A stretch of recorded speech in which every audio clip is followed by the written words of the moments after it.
Right, so I've started recording the session and we can start today. So we're going to be looking at the basic network concepts and what to be understanding. What are some of those few concepts in this particular slide? So this is a chapter, I think, module 3 and chapter 3 in module 1. We're going to be looking at the basic network concepts.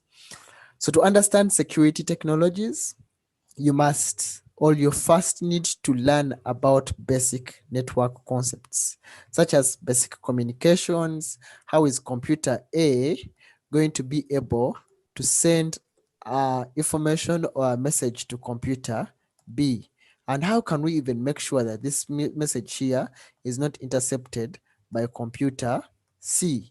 So for us to understand security technologies, we need to first learn about basic network concepts, such as the basic communication principles, the network components. What are those devices that make up the network, and why are they important? And the common network protocols. What are those rules that are going to enable those devices to communicate with each other? So with knowledge of these basic concepts, you can better understand network security threats and deploy security defense policies. Okay. So upon completion of this course, you will be able to describe the working principle of TCP Ip protocols and also describe the working principles of common protocols and describe possible security threats to common protocols. I know that people who did networking, I had quite a number of you when you're introducing yourselves at the beginning of this course. You must be happy seeing some of these terminologies, and they're going to help us to better understand them. So we want to look at the TCP IP architecture. So in common typical campus network, if the network engineer is good, you have this kind of arrangement, this kind of logical design, this kind of network design. This is logical arrangement. I don't think it's whether within one building, it could be in different blocks, it could be even across different campuses, but it's just a logical arrangement of our network. So in a medium or large networks, a modular design is usually used to split our network functions, and within each module, consideration must be given to one, flexibility. We need to make sure that our network design is flexible and also it is scalable. Okay, we need to make sure that it's flexible and it is scalable, and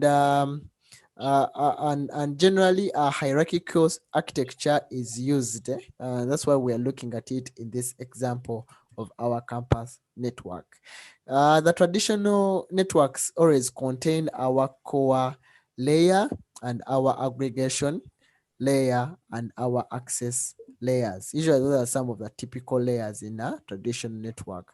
The core layer here, it helps us to provide high speed data channels, and whereas aggregation layers helps us to converge all this traffic that is coming from our access layer, and also to put in place control policies. And whereas the access layer, this is where the end users will be connected to. You have these switches and end users are connected to, maybe it's also connecting to an wireless access point somewhere, and it's giving access to the end users, and it's giving them access to our network. So it offers various access modes to our end devices. So this is just basically a typical network where you have our switches, and as you can see, they are connected to our aggregation layer in redundancy mode. At least it has more than one link connecting to it. In case one is off, you can still be able to send and receive packets to our network. We have this our layer, aggregation layer switches, and which also converge here to our core layer, and we have our firewalls at the end and routing our traffic. And most days today, the traffic is routed over the internet, even when we are connecting to our wide area network. Most of the times we are routing our internet through the internet. So we want to look at the OSI model and understand what is it. We already looked at standards. Now, sometime when they developed the internet, and they had quite a number of protocols. Okay, not really a number of protocols, but they did not know. Cisco is producing devices. Lynx is producing devices. Huawei is producing devices. How are these things going to be able to talk?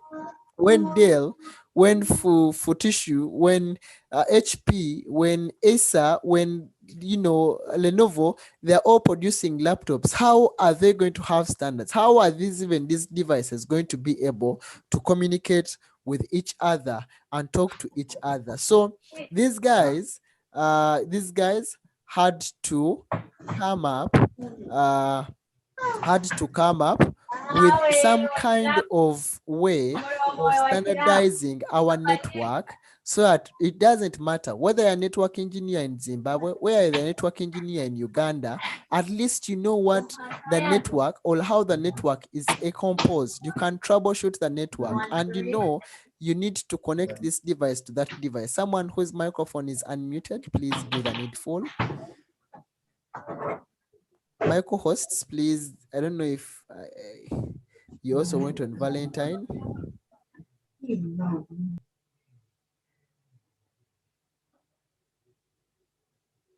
Okay.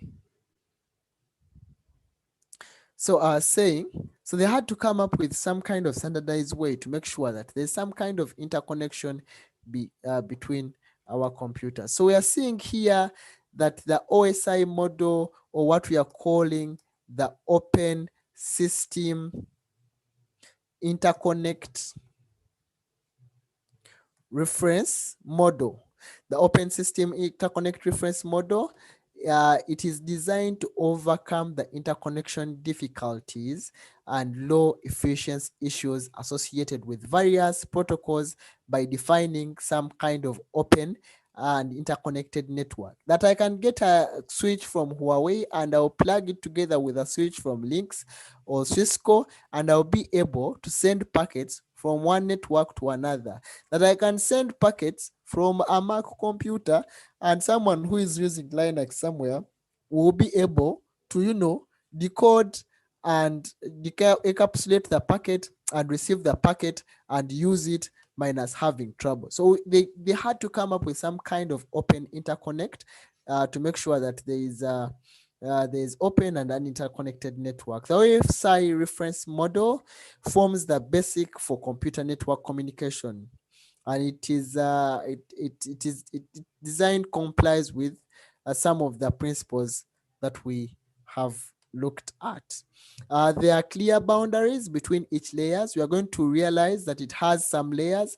The network engineers, how many layers in the OSI model? 7. We have 7. We have 7. 7 layers.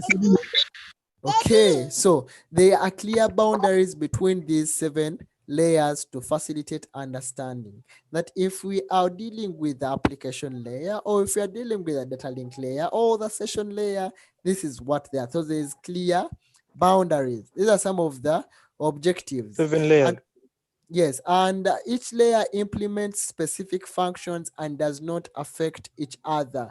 That the application layer is going to deal with what, and the presentation layer is going to deal with what, and what happens at layer.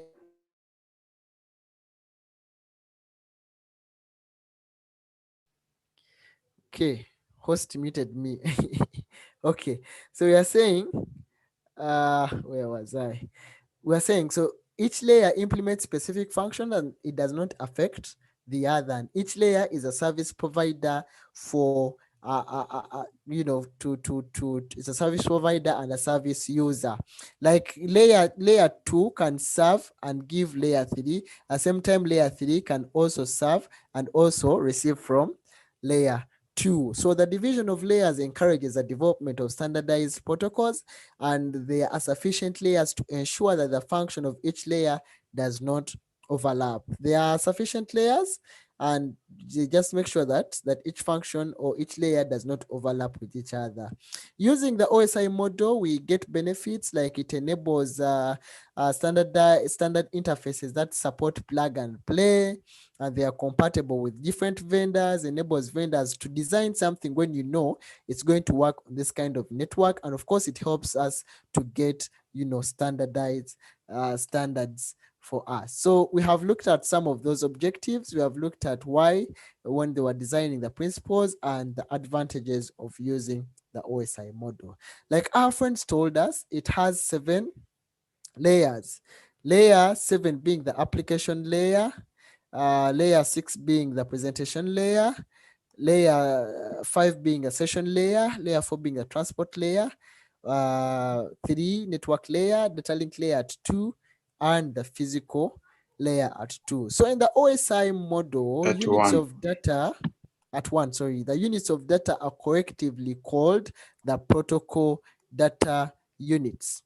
Okay, the units of data are called the protocol data units, and each PDU is called a different name according to its layer. Let's say if we are looking at the presentation layer, the data unit would be called the presentation protocol data unit, the PDU, isn't it? And so on and so forth. So, but as you can see, when it comes to Bucket data layer unit. 5, yes, when you come to layer 4, we start now getting our segment. And once the packets are sent to layer 3, we deal with packets. And once they are sent to layer 2, we deal with frames. And lastly, we deal with The bits stream, and bit stream. streams. Yes. So we are just saying that each layer of the OSI model encapsulates data. It adds a header or a trailer on that packet or that protocol data unit, and it encapsulates the data to ensure that data can reach the destination accurately and can be accepted and executed by the terminal host. A node also, like computer, encapsulates the data to be transmitted by using a specified protocol header for transmission. And when the data is processed at a layer, packets are also added to the trail of the data, which is also called encapsulation. So we are looking at 2 things. We are looking at encapsulation and the encapsulation. Okay, we're looking at encapsulation. So at layer 1, basically, there are some devices which operate here at layer 1. Those our network engineers. Let us start from layer 1. We have some of the devices that operate from layer 1. Which devices operate from here? Repeater. You have like the repeater. Very good. SFP. Switches. Switches. Hub. Hubs. Hubs are layer 1. The cables, etc. We also have, yes, the network interface cards, etc. So we have also devices that operate at layer 2. What are some of those devices? Switches. And bridge. Switches. Layer 2 switches. And bridges. And bridges. Access points. Okay. So, sorry, colleagues, why don't we raise hands when we want to say something rather than it's a bit disturbing. David, your hand is up. Yes, router. At layer 2? No, router layer 3. Okay. Oh, at layer 3. I thought you had already moved to layer 3. Oh, okay. We have now moved. You said there's router. Switch layer 3. Layer 3 switches.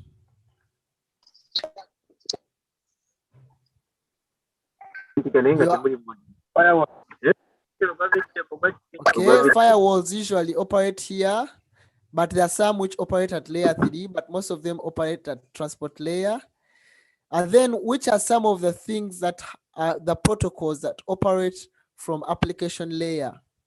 Any application, ABC. HTTP, FTP, DNS, Telnet. For those who have not about SMTP.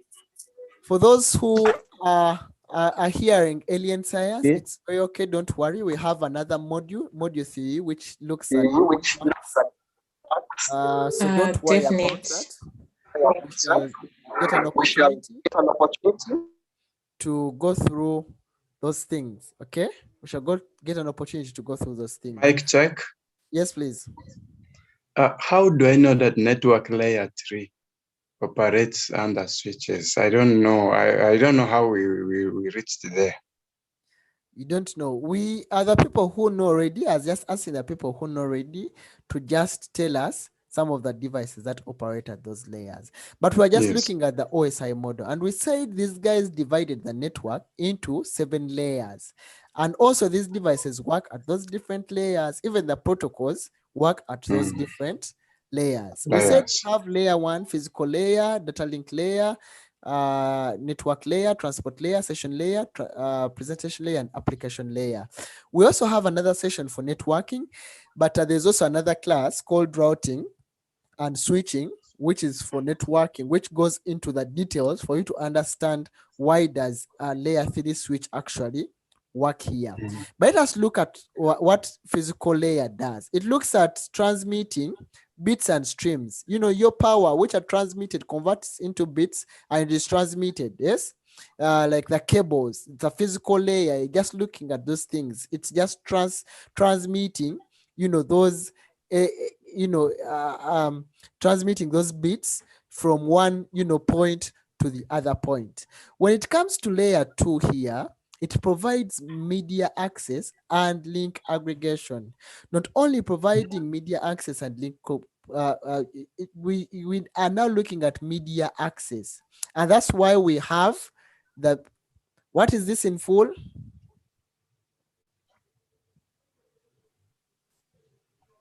Media access control. Okay, so it provides media access and link aggregations, link management. So we're going to look at devices like the switch, and we shall get to understand what the switch does and why is it even at layer 2. And when we come here to performing addressing and also routing, we have a packet, yes, we want to send from computer A to computer B.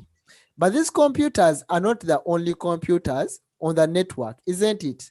There are other computers on the network, and probably there are also other even devices that are connected on the network. And these guys somehow, let's say, are all connected to these devices. Okay? Let's say they are somehow connected to these devices. So how is my computer A going to be able to know that I am addressing this one? I am sending the packet to this one, but the packet should not go to computer C. Or even if it went to computer C, how do we make sure that computer C does not receive what does not belong to him, but only computer B will be in position to receive and process what belongs to him? So when it comes to layer 3, this does the addressing and routing to choose the route, that which route is best for me to send my packet. Should I use this route or I should use this route? What is the best route for me to use? So all that is going to happen at layer 3, which we are calling the network layer. We are looking at the transport layer, and for it, it establishes end-to-end connections for our hosts. Okay. Session layer, it also establishes, maintains, and manages our sessions to make sure that the sessions are either established or terminated depending on the needs. We have the presentation layer. How is the network going to know? How are the computers going to know that, you know what, this particular time I am sending an image to this computer? Remember, when it gets to our physical layer, it's going to be converted into bits, isn't it? How is it going to be decapsulated and goes back into its formats? Is it an audio? Is it an image? Is it a document? Is it a packet of what? Is it data containing what? So this looks at processing the data formats and encrypting our data. And the application layer, of course, provides communication between the application. Here at layer 7, you're in your browser, you are in Zoom, you are in your email client, you are working at application layer or layer 7. Yes, you are browsing HTTP, going into the website, even type in https:// and then you go to huawei.com or whatever you are operating at layer 7. But once you send the packet, it will go through all these layers and it will be encapsulated. And when the other person is receiving it, like we're going to see, it will also go through these layers at the same time when it is being encapsulated. I hope I've tried to answer you briefly, but we don't want to dig deep into the details, but we just wanted to know some of those small details. So we want to look at the what happens when we are encapsulating our data. As you can see here, we have our peer layer communications. We have two computers, computer host A and computer host B, and they want to share data. They want to share information from the other. Like we said earlier on, when it comes to the physical layer, it involves transmission of bit streams over our transmission media like the cables, and it is the fundamental in our OSI model. It implements the mechanical and electronical features required for the data transmission and only focuses on how to transmit these bit streams from one peer to the other through different physical links like your Ethernet Cat6e cables. The information contained in each bit stream can be either the address or application data layer or even irrelevant at this layer. But the typical devices that we use here, like you have told me, like repeaters and hubs. Okay, here the physical layer. So the main task of the data link layer is to control the physical layer, right? The data link layer. It's going to control our physical layer and allow it to present an error-free link to our network layer. It's going to help us to detect errors, correct any errors, and also perform traffic control. This all happens at layer 2. And we already looked at some of those devices that are in layer 2, like the switches. And we said at the network layer, it is responsible for forwarding our packets and also checks the network topology to determine the optimal route for transmission. It is critical to select a row from the source to the destination for the data packets. A network layer device will calculate the optimal route, the best route to the destination by running protocols like the RIP protocols, like the OSPF, and also to identify the next network device hop to which a data packet should be forwarded. It also encapsulates the data by using the network layer protocol and sends the data to the next hop using the service provided by the lower layer. Like we said, the transport layer here, which happens to be our what layer, our fourth layer. The transport layer is responsible for providing effective and reliable services. Effective and reliable services. So it refers to the applications at the application layers to use. So it makes sure that there's effective and reliable services. Whereas in the session layer, like we said, maintaining our sessions and all that, the data transmission unit is called the packet, and the session layer provides a mechanism of establishing and maintaining communications between our applications which are going to be communicating, including access verification and session management. For example, if you are logging in and you want to verify if the user is permitted to access that file on on a server, it is completed at the session layer. Let's say on your telnet and you're logging in and asking the server, please authenticate me. All this is completed at the session layer. So the presentation layer, like we discussed previously, we said we look at responsible for how the user information is presented. It's going to convert the data from a given syntax to the suitable one that is for use in the OSI system. And this layer provides a formatted representation and data conversion service. It is also responsible for the compression and decompression, encryption and decryption of our data. Whereas lastly, the application layer here, it provides interfaces for our applications and operating systems to access our network services. That is the application layer.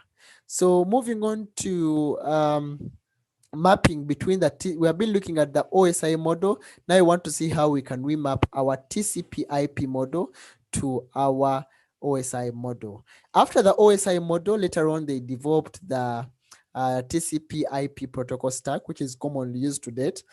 And it's called the Transfer Control Protocol, stroke Internet Protocol. And it is widely used due to its openness and usability. The TCP Open Protocol Stack is implemented as a standard of protocols. And the TCP model is divided only into 4. The other one had how many? 7. This one has how many? 4, but some books may have 5, but it has 4. It has 4 layers. Where we can see we have our application layer, we have our transport layer, internet layer, and the access layer. All these sessions up to session level, they are all converted to the application layer when you're using the TCP IP protocol stack. Then we have the transport layer as the transport layer. We have the network layer as the internet layer, and the network access layer as our data link layer. And sometimes some books also go ahead and include our, physical layer. Okay. Go ahead and include our physical layer. But these are the 4 layers of the TCP model. It's divided into those 4. And the link layer is split into these ones that you're seeing here. The application, presentation, and session, they're all combined to get our application layer. So each layer of the TCP IP protocol stack has corresponding protocols which are used to achieve or to generate network applications. Some of the protocols cannot be defined, whereas some protocols can be defined. Like the Icmp cuts across, works from application to network layer, so they cannot be defined hierarchically. Like the Icmp, where you're going to use either the ping command, the ARP, the RP, the Icmp, all those protocols, some of them cannot easily be, defined hierarchically. But however, in some scenarios, the Icmp can be placed, let's say, at the upper layer of the IP protocol, and RP can be placed at the lower layer of the IP protocol. So let us look at the application layer. Application layer, we have some of these. What does HTTP do?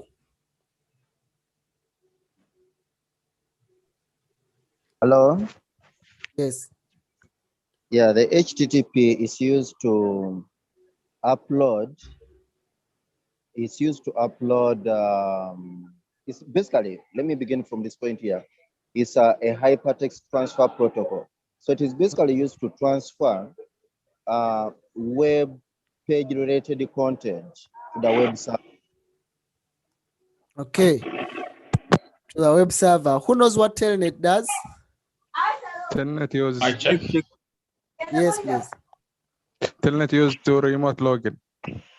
Remote? Sorry, Login. brother. So first motor Unicast absent minded. Okay, I'm going to handle.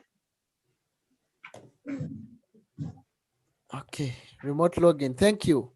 Could you be remembering its port number? 23. 23. Very good. Don't worry if you're seeing alien science. We shall look at these things and also try to understand. What of FTP? What is it used to? Mike, check. For file Yeah, it's for Hello? uploading and downloading file transfer files. protocol. It is for file transfer. The protocol is for file transfer. What about DNS? I think Data transfer. Assigning Dynamic naming system. That's Converting. used for resolving IP addresses to The Dynamic DNS. naming system. To convert the domain name of the host Okay. URL. to an Resolving IP address. IP addresses and domain names. Names, yes. Okay, we are going to look at all these things. So here we said that the application layer. Someone. Yes, please. Someone. Why don't we be raising hands so that we can look orderly? Okay, this that's one, okay. this one. That will actually even help us to grasp what we are learning. Okay, that's okay. Thank you. So guys, we raise our hands and I'll choose you. Eh? Thank you. We said that the application layer provides network interfaces for applications, right? We have looked at transport layer. We looked at what it does, and we said it establishes end-to-end connections for our hosts. These are some of the protocols, the TCP and UDP. One of these is secure, and one of them is not secure. Which one is a secure one, and why is it called a secure protocol? I see your hands are up. Let me select Charles. Charles Mubanga. Yeah, the TCP is the secure one. The transmission control protocol. It first allows devices to establish a connection, and then they are able to communicate after a connection is established. Okay. TCP is connection oriented, whereas UDP is connectionless. Okay. Thank you. And this one is said to be secure. This one is said to be less secure. What is the port number for TCP? I see your hands are up. I'll select Jimmy.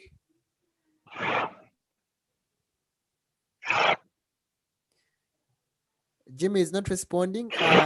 Nevermore. Nevermore, your hand is up.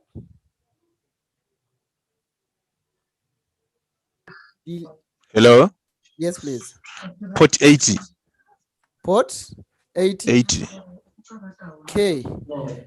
Right. So we are seeing that the internet layer, we have some of the protocols like IP. We have ICMP. What does IMCP do? Bing. ICMP Bing. Tinashe. We are putting up the hands. Tinashe, your hand is up. Lois.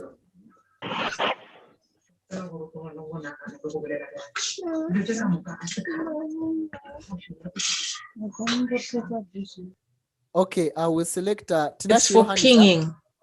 It is for ICMP. It's for pinging addresses. Okay. Pinging addresses, testing connectivity, establishing connectivity, making sure it is computers can communicate to each other. How about ARP? Giving the IP of from MAC address. Getting what? MAC address of IP. Okay. All right. Thank you. You can all mute the microphones now. That is enough of questions. I was just making sure that network engineers in my class remember their things very well. So I'll just go ahead and say that application layer, we have looked at what it does, and they say that domain name system here, it is used to convert the domain name of the host to an IP address, and we shall look at it later on and why it's even important. When it comes to the transport layer, which looks at establishing end-to-end connections for hosts, we have these common protocols that like the TCP or UDP, and we say that TCP provides reliable connection because it's connection oriented, and it communicates between applications and applies to applications that require responses. Whereas UDP, which we are calling the user datagram protocol, it provides connectionless communications and does not guarantee reliable connections for data packets. It is suitable for transmitting small amount of data at a time, and application layer is responsible for reliability. When you go to the network layer, that is layer 3 here.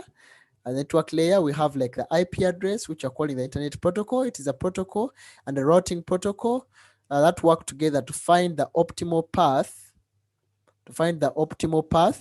and also to transmit packets to the destination to make sure that the packet reach where they're supposed to reach. The IP protocol is not concerned about the contents. It doesn't want to know what it is carrying, but it is concerned, it is a connectionless and unreliable service. For it, it is concerned in making sure we can reach so and so, and we can use this route to go there. It doesn't care what it is going to take there, or if even the connection to that site is, reliable. For it, it is concerned with establishing the route to the destination. We have address protocols like the address resolution. What happened to? Okay, we have protocols like the ARP, the address resolution protocols, and it resolves known IP addresses into MAC addresses. We have the reverse address resolution protocol. The reverse address resolution protocol, it is used to resolve an IP address when a data link layer MAC address is no. So it is the reverse of this. We have the Internet Control Message Protocol, and for it, it defines a function of controlling and transferring messages at the network layer, and also to check the connectivity of our network layer. Then we have the network layer access protocols, and we said here it just basically consists of two sublayers: the logical link layer, the LLC, the logical link layer LLC, and the logical link layer. Come again? And the MAC address. Layer. Yes. And the MAC, sublayer. So that for it, it's concerned with that. And these are basically just standards. How are you going to transmit? Is it going to be the net triple? Is it going to be triple E or 802.3 or PPP or HDLC or FR? So basically, that is the TCP application layer. So encapsulation and decapsulation process of the TCP layer. When computer here A, this is the receiver, it wants to send. This is what we are calling encapsulation. What happens with the application layer? It's going to get it and add the application, packet trail. It's going to add it onto the user data and send it to the transport layer. When it sends it to the transport layer will also go ahead and add its packet header onto that packet header containing, the different things that are needed. So that are needed to transfer the packet to all the way to the internet layer. The internet layer will also go ahead and add the packet header, and some of the things here is the source IP address and the destination IP address, determined to know that I'm going to be able to send this to that and that and that. And then also the Ethernet track also here deals with the source MAC address and destination MAC address. So it will go ahead and it will add those details to that data. So here, when it gets to the data link layer or the network access layer, it is converted into bit stream and they will be sent over our physical medium cables. And then when it gets here, it is de-encapsulated. And after this guy will strip off this packet header to this, and after this guy will determine and strip off the packet header until our packet is de-encapsulated and received by client B. That is how it goes. So I want us to look at something that we should pay attention to, because this course is going to focus so much on what we are calling the quintuple. Okay, the quintuple. So I want us to look at the quintuple.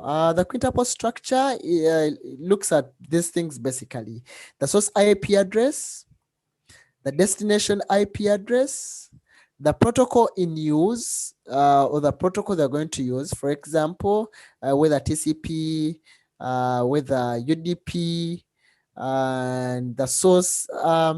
We also look at the source ports and also the destination port. How many things are those? 1, 2, 3, 4, 5. The 5 things that I want us to pay attention to: source IP address, destination address, protocol, source port, destination port. For any communication to be successful, these things must be paid attention to, and we're going to later on understand why we need those things. So the destination port generally is well-known. Application services have standard ports like the HTTP has its own port. We know the port, port 80. And FTP also has its port. Depending on what you use, it can either be port 20 or port 21. Telnet also has its port, which is with well-known port 23, like it told me. SMTP port 25, and DNS also port 53, and TFTP port 69, and port 161 for SNMP when we are looking at the packet, UDP packet. So here, we want to look at these things: the source IP, destination IP, the protocol, the source port, and destination port. So we already know the destination port; those are common things. Whereas the source port, generally the common, services such as HTTP and FTP and Telnet assign a well-known port numbers in the range of from 0 to 1023. The ports, the source ports. However, some operating system may use greater port numbers as their initial ports because source ports are unpredictable and they're seldom involved in the access control list policy. So this quintuple concept is it is basically a concept so that an application server can respond to service requests, and it must register the port numbers and the port, the protocol that it has used for services in its hosts. By using the quintuple, the application server can respond to concurrent service requests while ensuring that each link is unique in the system. Have you ever wondered, you have opened so many tabs in your browser, right? You have tab 1, it has YouTube, tab 2 has your Gmail, tab 3 has Facebook, Twitter, and all these are sending packets and are receiving packets, right? How are you going to ensure, how is your browser going to ensure that whatever packet it has received here, the packets for the video does not, it's not going to send them to the YouTube tab? Have you ever asked yourself that question? Or for you, just what do, and you see magic happening and you don't, really sit down to ask yourself how these people are able to send packets and also you're able to receive packets and they reach their intended destination. Okay. By port number. Yes. So we are going to be looking at those, some of those, standards.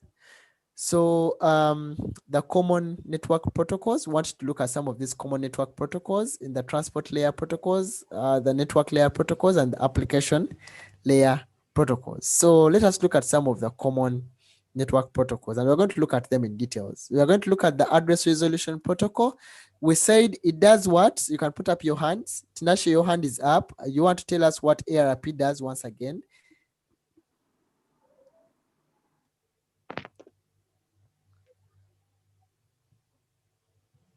Okay, Charles? It resolves IP addresses to MAC addresses.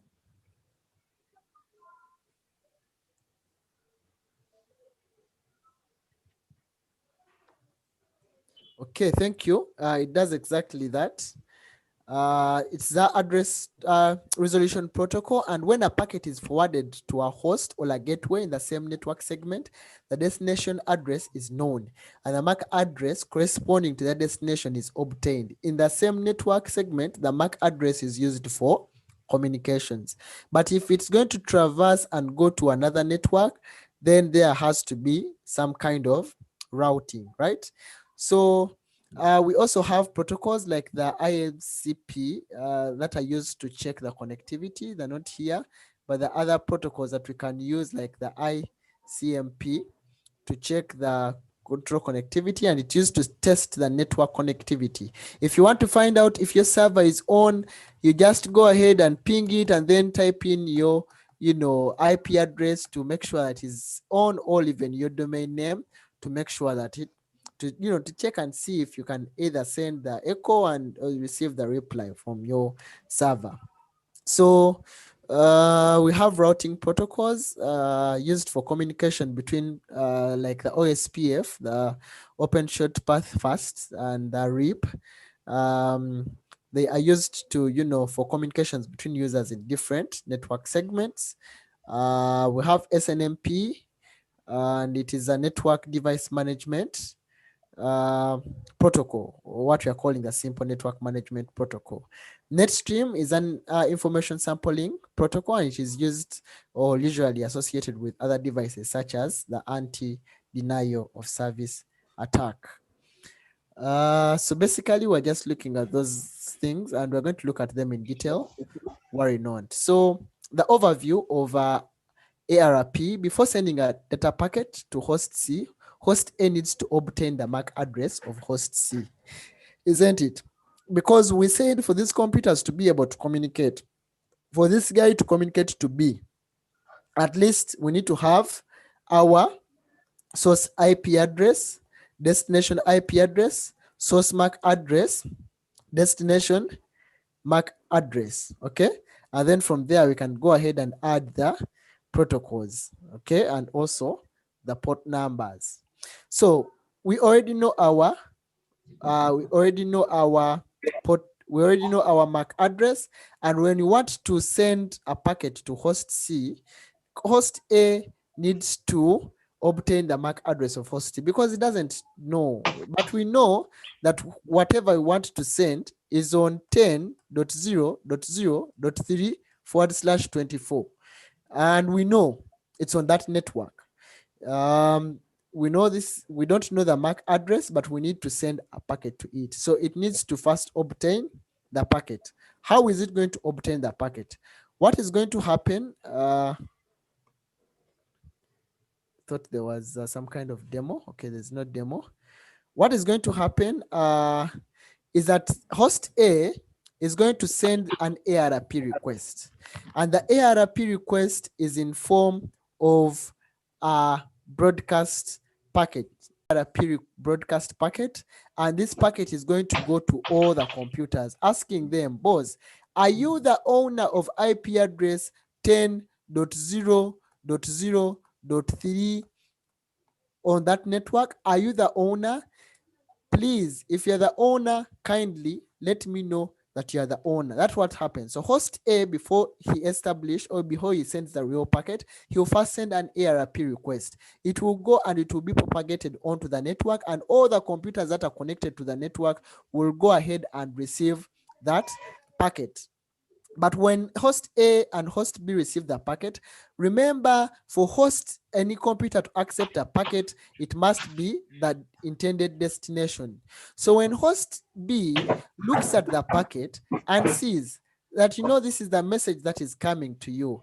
Hey there, I am looking for so-and-so with this name and with this address. Are you the one? So it's going to look at the packet. This is the packet, and this is what it is saying. I am looking for someone who has this IP address of 10.0.0.3 with this.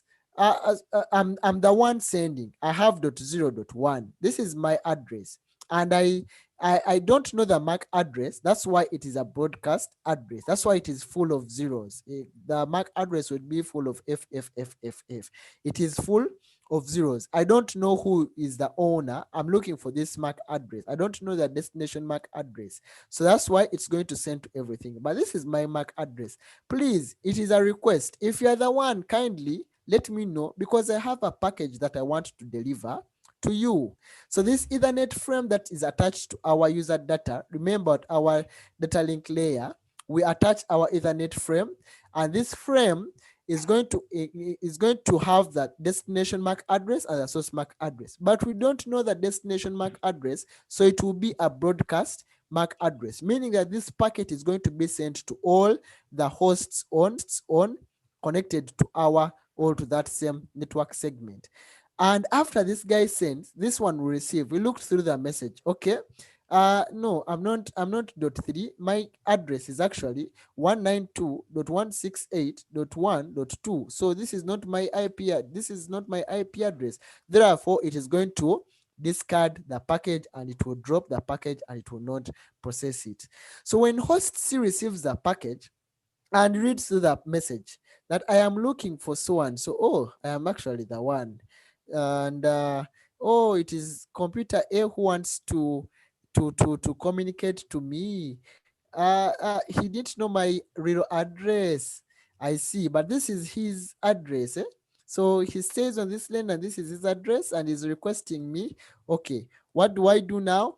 It sends back a reply. So we're looking at the ARP reply. But before this guy sends back the reply, he's going to update his app table or his MAC address table on his computer. He has his MAC address table and he's going to get the details of host A, because next time he may need to communicate. He has already learned that host A relies or lives at this address and this is his MAC address. He's going to go and populate and update his table, and I say I have learned one new address here.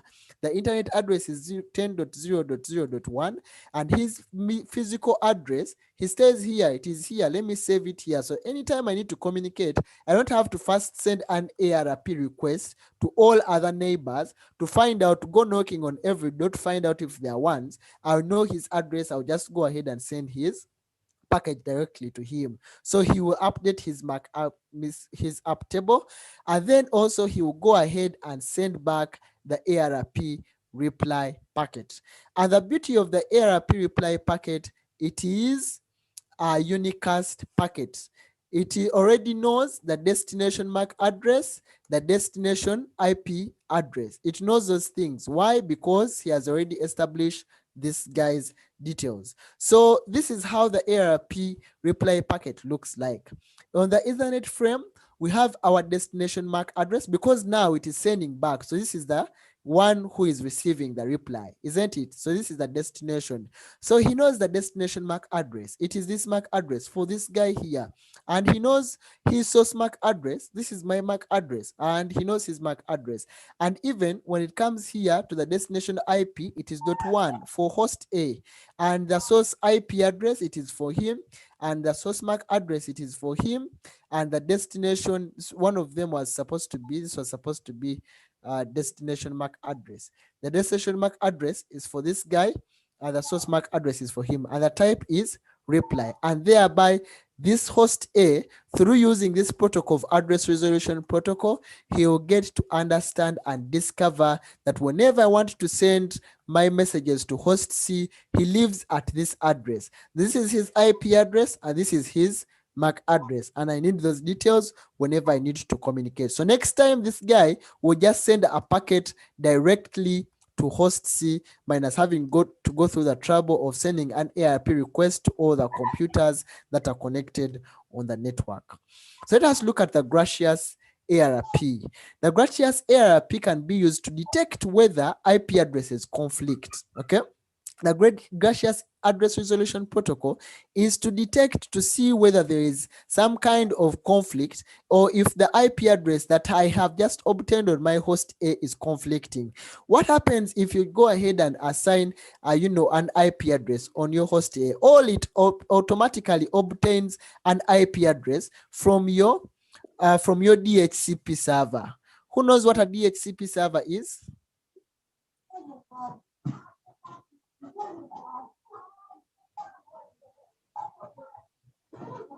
The domain host control protocol.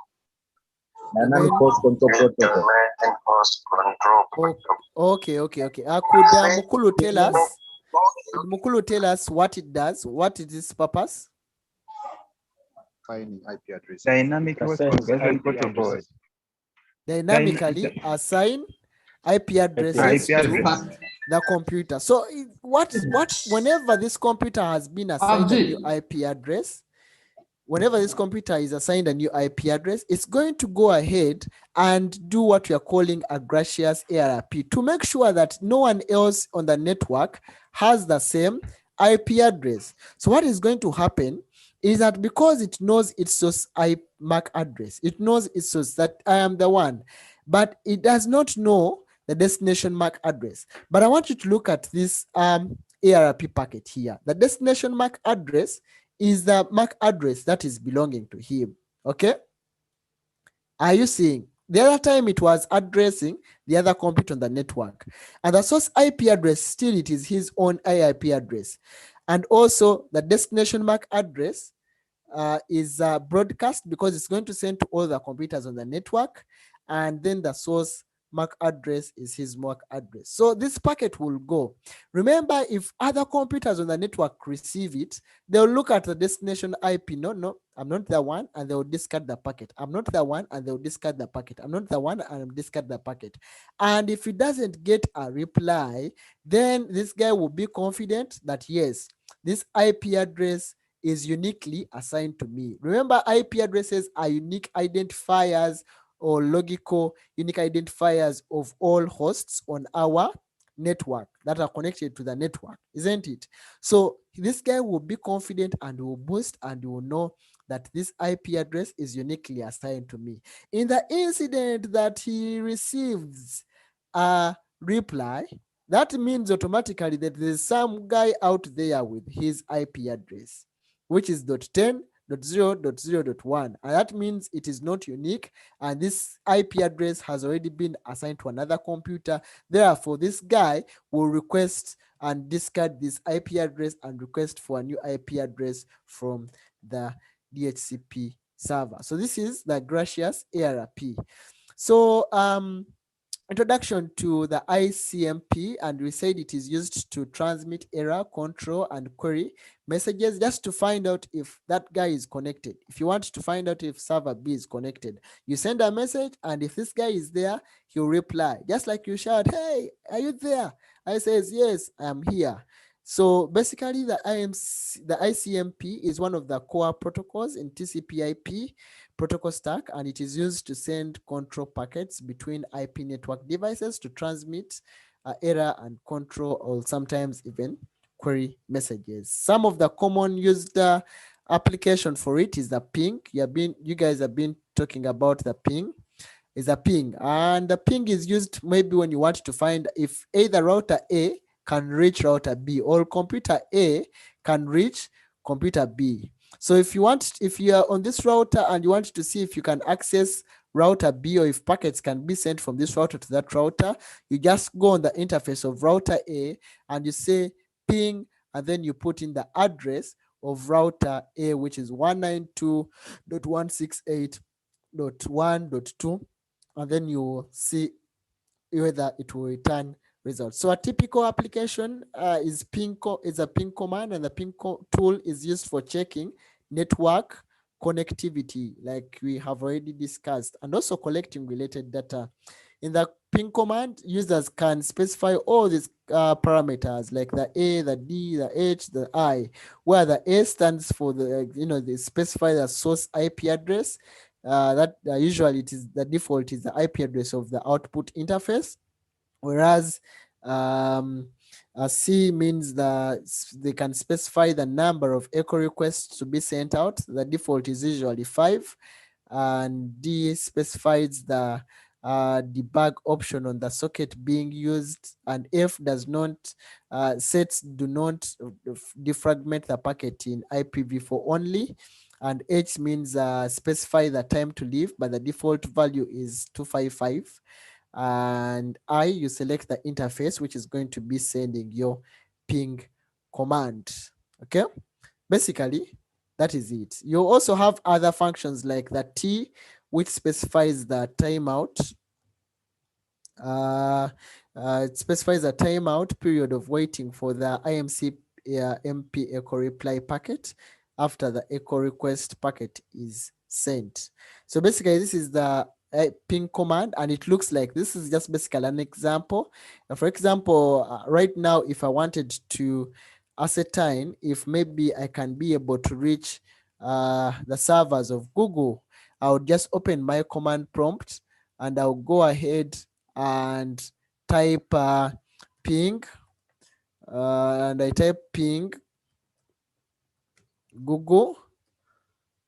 google.com, and then it will send the packets, and then I will be able to get, it sends the packet, and then I get the replies, and say that it has sent 4 packets, it has received 4 packets, and different detailed information. So basically, it is a internet control messaging protocol, just basically to tell that, you know what, I can reach Google from this IP address of 216.58.223.110, and it has taken me this amount of time to get there. The minimum time it took me is this. The maximum time can be about 18 milliseconds, and the average is about 16 milliseconds for me to send and receive a packet. So you can be able, as a network engineer, but we shall not dive into that, you can be able to get to the packet details and be able to understand some of those details. The other application is the Traceroute. The Traceroute is another typical application of IMCP. Traceroute traces the forwarding path of packets hop by hop based on the time to leave value in the packet header.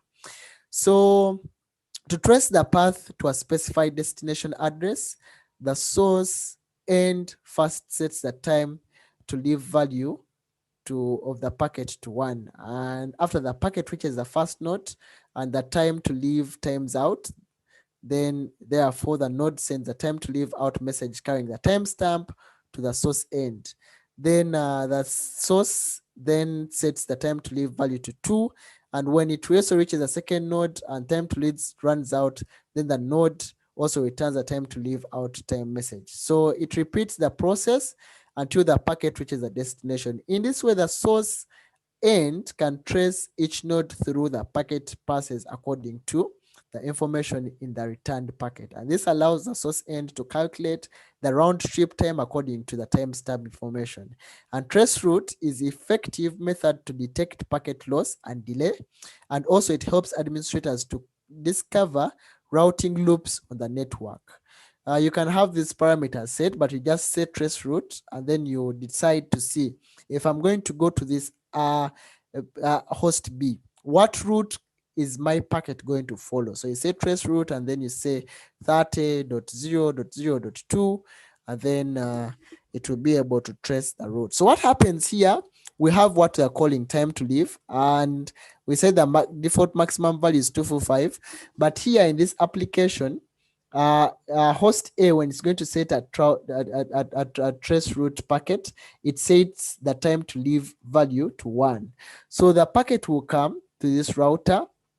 It will come when it is 1. When it is leaving this router, it is reduced by 1, so it will become 0. And once this packet receives the packet and it is 0, the time to leave packet is 0, it will discard it, right? It has to receive the packet when its time to leave is 1. So after discarding it, this guy will return a message, timeout message to host A, and host A will increase the time to leave value to 2. So the packet will come back again. It will leave this interface when it is what? This time around, it has been increased to 2. It will leave the interface here when it is equal to 1. It will be received here when it is equal to 1. And when it is leaving here, remember, whenever it is leaving, it is deducted by 1. So it will be equal to 0. And it will be received it will not be received here because it will be equal to 0. So it will be discarded. Okay. So this guy will send back a timeout request to host A and tells him, you know what, you have sent a packet, but it is now discarded. This guy already knows that there's hop 1, there's already hop 2 on my network, right? When I'm taking this route. So it will go ahead and increase the time to leave to 3. So it will send the packet, it will come when it is 3. When it is leaving the router, it will be equal to 2. It will be received here when it is equal to 2. When it is leaving, it will be reduced to 1. So it will be equal to 1. And it will be received in this router when it is equal to 1. And when it is leaving this router, it will be equal to 0. And this router, will it receive the packet? No, it won't. No. It will discard the packet. So the timeout message will be sent back to host A, and host A will realize, oh, so meaning so far I have 3 hops on my network, 1, 2, 3. So it will go and increase the time to leave value to 4. It will come here when it is 4. When it is leaving, it will be how much? How many?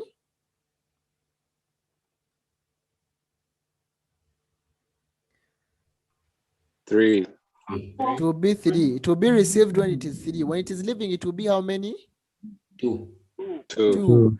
It will be received when it is 2. When it is leaving, it will be how many? 1. 1. It will be received when it is 1. And it will leave this packet when it is 0. So this guy will be able to determine that I have four hops when I'm using this route. So it will also go ahead and do the same. It will set the default to 1. When it comes here and it is 0, it will discard it. It will increase it to 2. So it will leave here when it is 1. It will leave here when it is 1. It will be received when it is 1. It will leave when it is 0. It is going to be discarded. So it will increase it to 3. It will leave when it is 2. It will leave here when it is 1. And it will leave here when it is 0. So this guy will know that if I'm using route A, I'm using route 2, this is route 1. If I'm using route 2, I only have 3 hops that I'm going to go through. But if I'm using route 1, I am going to go through 4 hops. So that way, through using the Traceroute application, it is able to determine the optimal route for it to send a packet from here to host B. So the traceroute command displays each hop at the packets pass through during the network transmission, just like you see it. Basically, you're just seeing you how you can write it. So you can write a trace route, and then you specify the IP address of the host that you want to reach, and then it will show you this is a trace route to this. The maximum hops are 30, meaning it was traversed through 30 different layer 3 devices, and the packet length was this, and you pressed Ctrl C to break, and you're able to see the different details about how you're able to access host B. So let us look at some of the routing protocols overview. And routing is the most basic element in data communication network, and it is a process of selecting paths on the network through which packets are sent from a source to a destination. Basically, it is the element in data communication network that deals with routing, the process of selecting paths. Should I go through here or should I go through here? Should I use this mean or should I use that mean? So it is the protocol that is concerned with that, from how you're going to send a packet from the destination to the from the source to the destination. So routes are classified into types like the network segment routes and the host routes. And we can also have direct routes and indirect routes. We can also have unicast routes and multicast routes. Unicast routes, the destination address is a unicast address, whereas multicast routes, the destination address is a multicast address. Direct, a router with direct routes, a router is directly connected to the network where the destination is located, whereas indirect, the router is indirectly connected to the network where the destination is located. Those are some of the routes, the classification of routes. So we have static routes, and we have dynamic, and we have dynamic routes. Static routes, they are easy to configure. You just open your PC. You just open your PC and pass in the parameters and configure it. And they have low requirements in the system, but they only apply to small and simple stable networks. Like you have about 4 computers, 5 computers. Remember, static routes cannot automatically adapt to network topology. If you change the router or if you change your network segment, your static routes cannot automatically adapt. So you have to manually configure each computer once again. If you have connected your printer and you change its IP address, you have to reconfigure everything manually again. Whereas dynamic routing, here you're looking at routing protocols having their own routing algorithm. Dynamic routes can automatically adapt to network topology changes and apply to networks with large number of layer 3 devices. And the configuration of dynamic routes are complex. So the dynamic routes have higher requirements in the systems than the static routes, and they do not consume, they do consume both network and system resources. So basically, I think those are some of the classifications. So let us look at the introduction to one of the protocols, the routing protocols. The open short path first is a routing protocol based on the link status, and it ensures that the network topology is a loop-free topology. It looks at no loop-free topology. It supports area division, and routers in the same area use the shortest path first. That's why it's called the OSPF. Okay, they use the shortest path first algorithm to ensure that no loop exists in the area. And OSPF also ensures inter-area connection rules to ensure that no routing loop exists between these areas. OSPF can configure, update, rapidly, detect and advertise topology changes. It can do fast convergency, good scalability, and also it supports authentication. That is OSPF. It's a protocol used to determine the shortest path first. We look at the simple network management protocol, which we are saying it's a network management protocol widely used in TCP. It enables a network management workstation that runs NMS to manage network devices. It is used to transmit management information between management systems, the NSM, the network management system, and managed devices. Basically, you just have your network management system, and you use this protocol, the Snmp, to send information or management information, to transmit that information from your devices that are connected on your network. It supports operations like sending configuration information. You can send configuration information. Let me wrap that. Send configuration information. You can also send queries. You can obtain network resource information and network device proactively report alarms and also notification. Also, you can also notify the administrators. So SNMP includes the NMS agent and MIB. We'll not get into these details. I'll share the links. But basically, this is how it works. And the agent is a process performed on the managed device, whereas the MIB is a database that contains variables maintained by managed devices. This is how the enterprise network looks like, and to understand the traffic of all branches and identify the branches that need expansion. So you as a network engineer, good enough, you're not network engineers, you're supposed to understand these traffic trends of all your branches that you have.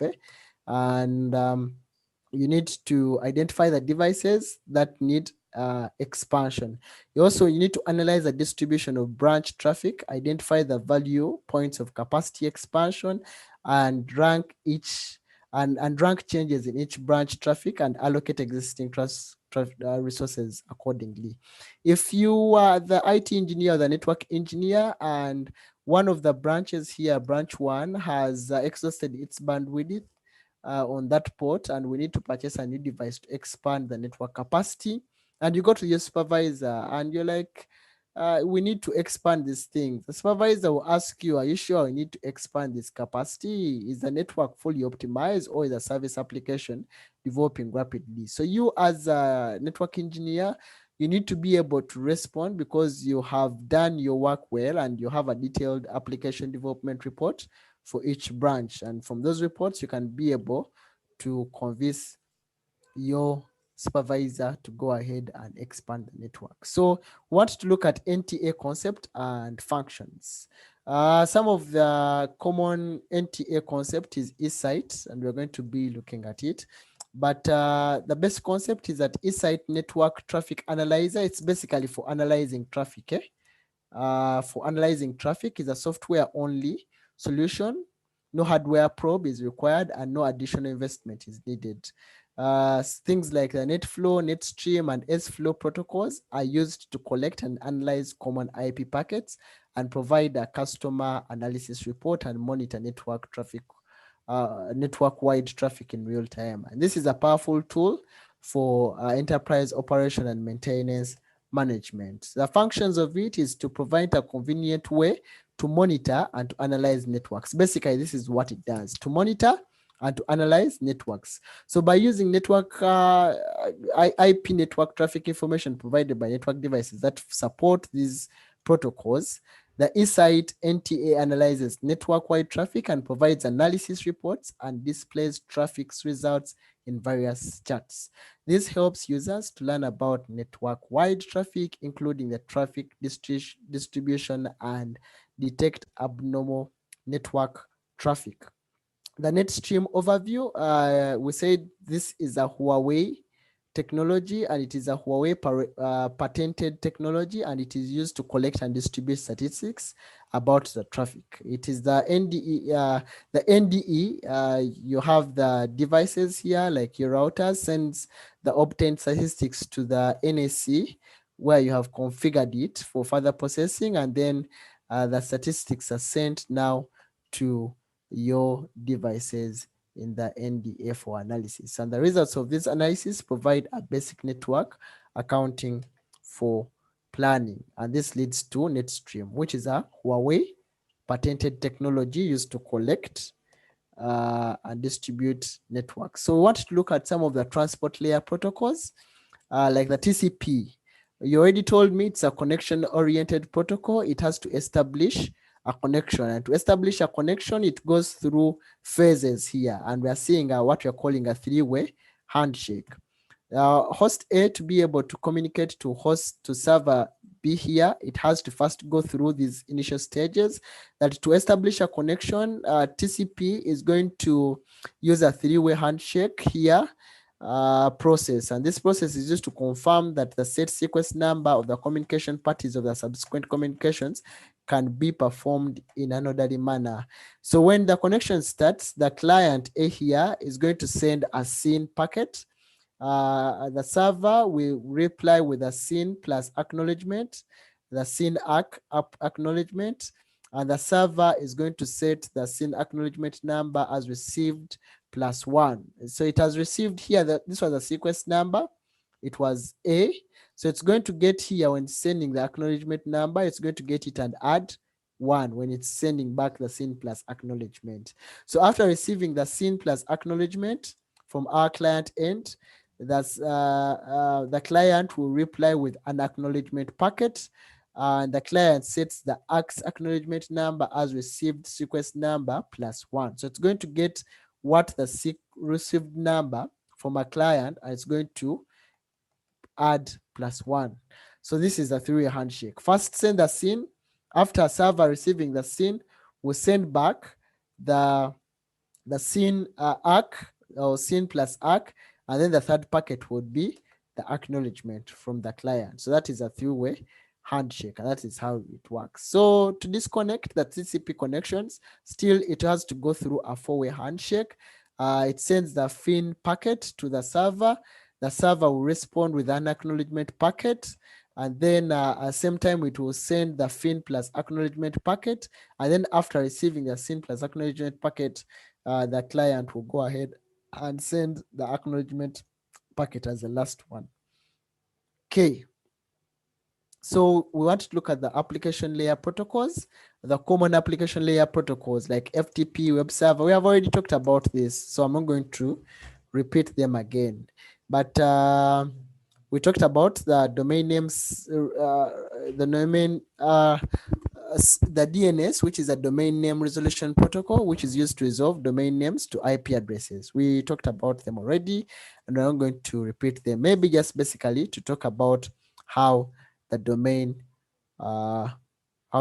works. So primarily, basically, how the internet works is that we have a root server. We have a root server, and it is primarily used to manage the main directory of the internet. Yeah, you have ever wondered and asking yourself where are all those files that are stored on the internet? They're not stored somewhere in the cloud. Yes, you may think they're in the cloud, but there's actually that physical real computer where those files are stored and are seated. So there's a root server, and it is used to manage the main directory of the internet, and the number of root servers that we have to date are limited to only 13. Okay, and in the entire world. And among those 13, the 10 can be found or are found in the United States. And whereas the other 3 are found in UK, we have one in Sweden and the other one in Japan. So although the network has no borders, servers still have national boundaries, and all root servers are managed by an internet domain name and number allocation agency, what we are calling ICANN, right? ICANN. So it is the authorized body that is used, and it is authorized by the US government. So a top level domain server is used to store top level domain names such as .com. These are stored in the top domain and server, like .com, like .ug, like I don't know. Zambia uses what? I don't know. Kenya, .ke, South Africa, Zambia uses .zm. Zambia.za. Yes, .za. So those are ZM. top ZM. Oh, okay. Those are ZM Zulu Mike. okay. Okay. So those are top level domains, and those ones are stored at the top level domain. Okay, and all like those ones that are at the top level are stored there. Whereas we have also something which we are going to call the recursive server, and we're going to look at how it does. The recursive server is an authorized server, and it stores definite domain names records, the resolutions that have been made, the relationships between the domain name and then the IP, they are stored at the recursive server. Okay, so if every person accessing the internet would send requests to unauthorized server, the server would be overloaded. Therefore, we need to have a cache server. We have a cache server in case you send a first packet to get to Huawei. Those details are stored in the cache server, and whenever anyone else tries to access, this guy doesn't have to go and send packets to the root server for it to be able to get your details. It will just say, hey, let me check in my details. Oh, I have your things. Let me just give them to you, thereby not overloading our recursive servers and root servers. So that is it basically. But how it works, you have your computer here, we have a root server, we have our top level domain, and we have a recursive server, and we have our cache server. So what happens in the first access, when you first access a website, you send a packet and you tell this cache server, you send a packet that, you know what, I would like to visit Huawei.com. Could you be knowing the address of Huawei.com? This guy will look through his entries in his cache and he'll be like, no, I don't know about this. I have to ask the experts. It is at this point that he goes directly to the root server and asks this guy, what is the corresponding IP address to Huawei.com? Because I don't know it and someone wants it. Then the root server will go ahead and say, oh, you're looking for this IP address. The IP address of .com domain name server is this, because you have your top level domains. You have that for the one for .com, you have the one for .uk, you have the one for .ug. So it will instead give you the one for .com because it knows the top level domain that you want to access is .com. So please, I do not have the specifics, but I know the information that you're looking for. You can get it from this server. I hope we are together. This guy's like, cool, thank you. So you send this guy the information. You will send the .com, the top level domain of .com, the information. It's like, hey, boss, I was told you can help me with this. What is the IP address corresponding to Huawei.com? I was told you can know. Then this guy goes ahead and says, oh, the IP address of the .huawei.com DNS server is this. I know where you can get the DNS server for Huawei. And for you to access the details for Huawei and to get its access, you will have to go to their recursive server. So this guy, it is the authorized server that is allowed to give out the IP address. I know the address, you try, why? So he's like, oh, cool, thank you. So we'll send the packet to this recursive server and says, recursive server, help me. I've been to root server, I've been to the top level domain. They told me you're the one hosting and they are the one having files and access to the IP address of of Huawei.com. Could you please help me with the IP address? Because remember, for computers to communicate, they need two things firstly. They need the source what? IP and destination IP. They need the source MAC address and a source destination MAC address. So there's no way this guy will be able to communicate to Huawei.com if he doesn't know the IP address of Huawei.com. So it has to be resolved, and you need to get the IP address of Huawei.com. So this guy says, why not? I have the IP address of Huawei.com, and it is z.z.z.z.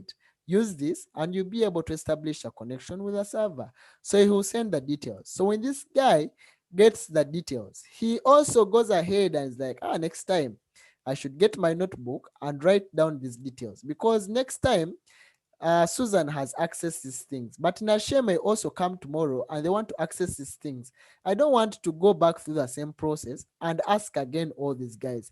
Let me just store in my cart, and I know if anyone else comes, or if this guy comes back again and they want to access Huawei.com, the corresponding IP address to Huawei.com is z.z.z.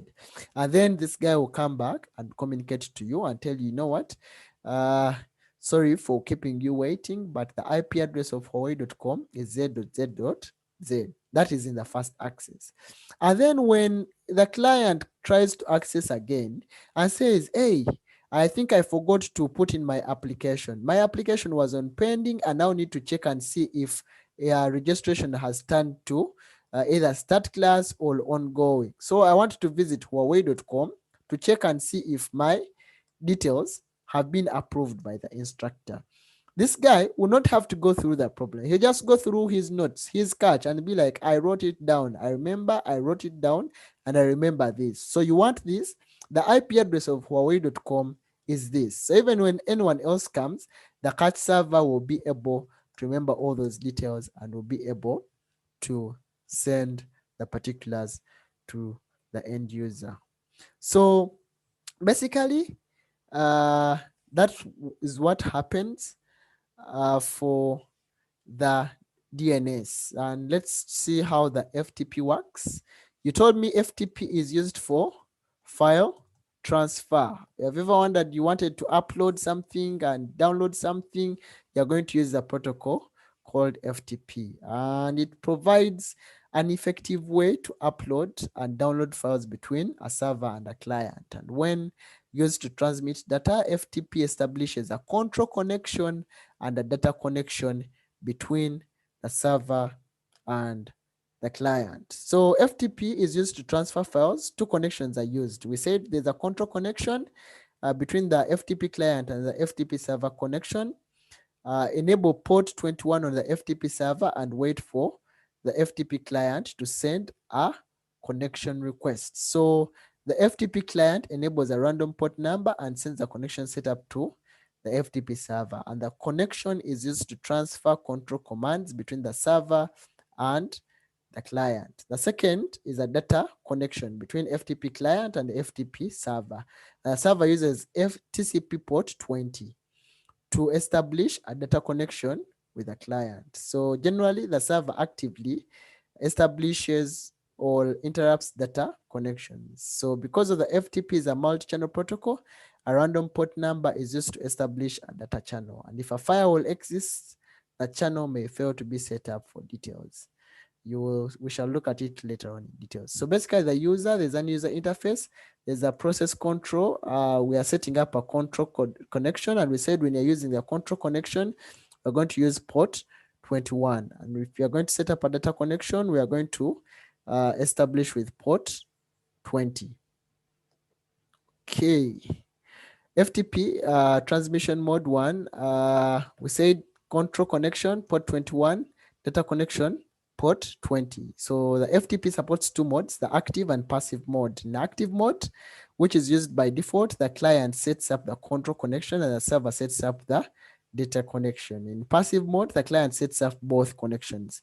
Keynote, passive mode, client sets up both. In active mode, which is usually activated by default, it's a client who sets up the control connection, whereas the server sets up the data connection, and users can switch the mode through commands. FTP connection setup is in active mode. So the client will set up the control connection and the server will set up the data connection. Let's see. Transmission mode 2. This is in passive mode. We're looking at the active mode. Here we said the client sets up both of the connections, right? He sets up the control connection and he's using port 21, but the data connection now they're going to use temporarily port number because they're going to use passive mode. But here the keyword to note is that it's a client who initiates both connection, whereas in the active mode, client sets up the control connection, passive mode, active mode, server sets up the data connection. In active mode, the port number for control connection 21, data connection is port 20. HTTPS basic components of the web. We looked at these things really, and we know what the web is. It's a client server architecture and relies on 3 essential technologies: the HTML, hypertext markup language, which describes the file, the URL, the resource unique, the uniform resource locator, and then the HTTP, which is a protocol used for the client server communications to access the pages. So basically that is how it works. You have the language that is going to describe the file you're going to access. This is HTML. It's on that server. You're going to use HTTPS to be able to communicate to the web browsers and the server to access these files. And you're going to access it through the uniform resource locator, the URL. I think we have looked at those things. How HTTP works. HTTP is a stateless protocol that uses the request response method to communicate or for communication. Say hi there. Then this guy, the server says, oh, you're around. What can I do for you?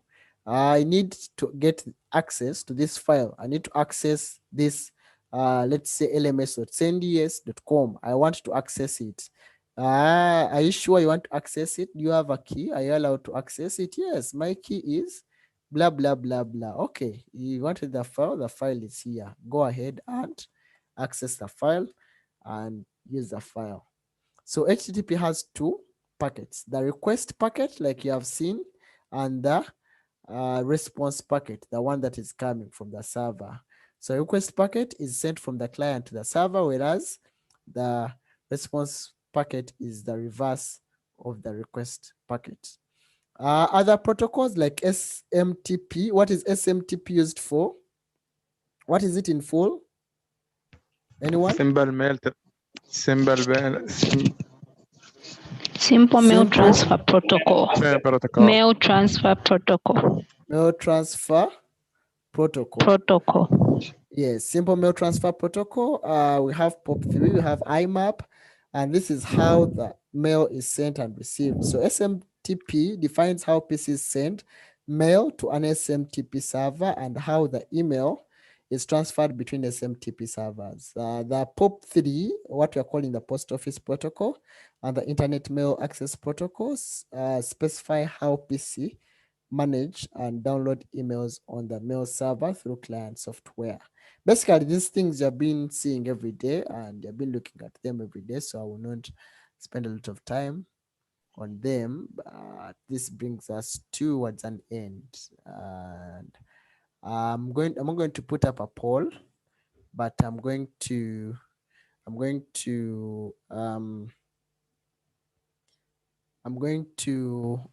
request you put up your hand and talk to us. And first start with question 1. Which of the following is not the TCP IP model? You put up your hand and explain to us and tell us why you think it's not there. I will start with who?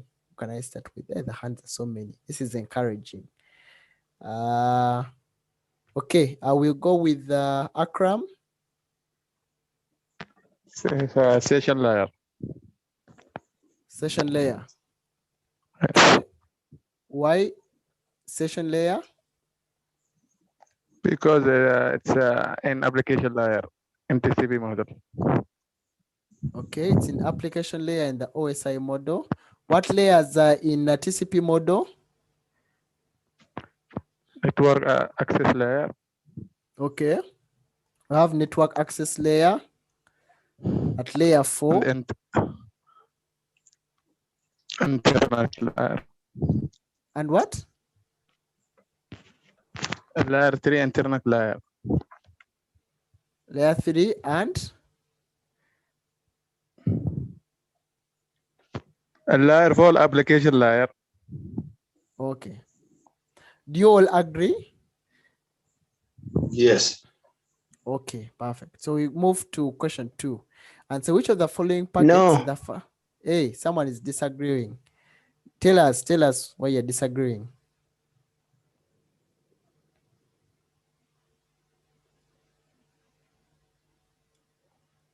So I think the answer is the data link layer.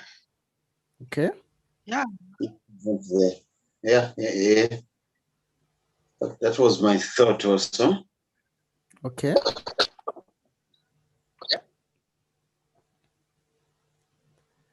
All right. Remember when I was talking about let me see if I can scroll through very fast.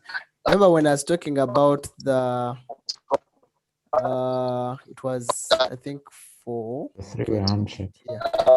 Remember when I was talking about and I said some books, please mute your microphone if you have feedback. Mwili Martin, just thank you. Remember when I said that some also go ahead and include the data link layer to make them 5 layers here in the TCP. Some books have 4, some references have 5, right? But basically, these are some of the common 4, although sometimes others go ahead and split this and also have it as data link layer and also include the data link layer, okay? So to make them 5, isn't it? So when you go back to that question, are you still thinking the same or your answer has changed? It has changed. It has changed. Okay. Yeah. Thank you. Thank you for sharing. But if you found that the question was multiple choice, and you can choose more than one answer, then you can as well as select this 2. Yes, if it was multiple choice. But if it is single choice, you just go with session layer, because session layer is actually not even part of it. It's just all embedded into the application layer. So which of the following packets is the first packet of the 3-way handshake? You put up your hand. I think I'm going to go with hey, I don't have ladies today.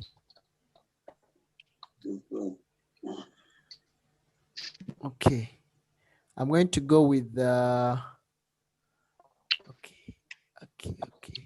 Let me just speak at random because I'm seeing so many hands, but I'll go with Pelile. I hope I'm pronouncing your name correctly. Pelile? Oma. Okay, I think Oma sounds better. Okay, so for number 2. Hello? Yes, go ahead. For number 2, which says which of the following packets is the first packet for the TCP 3-way handshake? It's B for synchronize.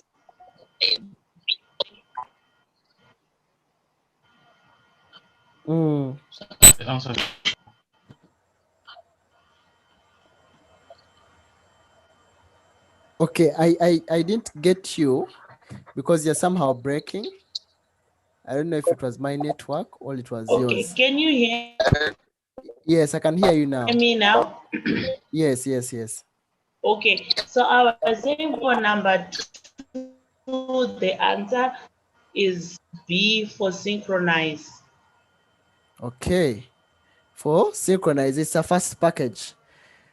Because we said we have 2 computers we have two computers here, and they want to establish a connection. They're going to go through the three-way handshake.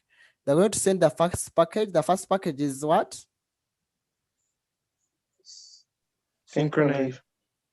In, and then it's going to return the packet. The second packet is going to be SYN. Send plus act. Synchronize acknowledgement. Yes. And then after this guy receives it, the client will go ahead and send which packet? Acknowledgement. Acknowledgement. All right. So meaning our answer is SYN. If it was the second packet and they had asked for a second packet here, our answer would be A. If they had asked for a third packet, Yes, our answer would be C.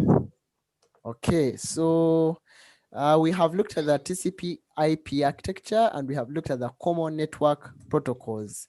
And that brings us to the end of this module. And I will stop the recording there.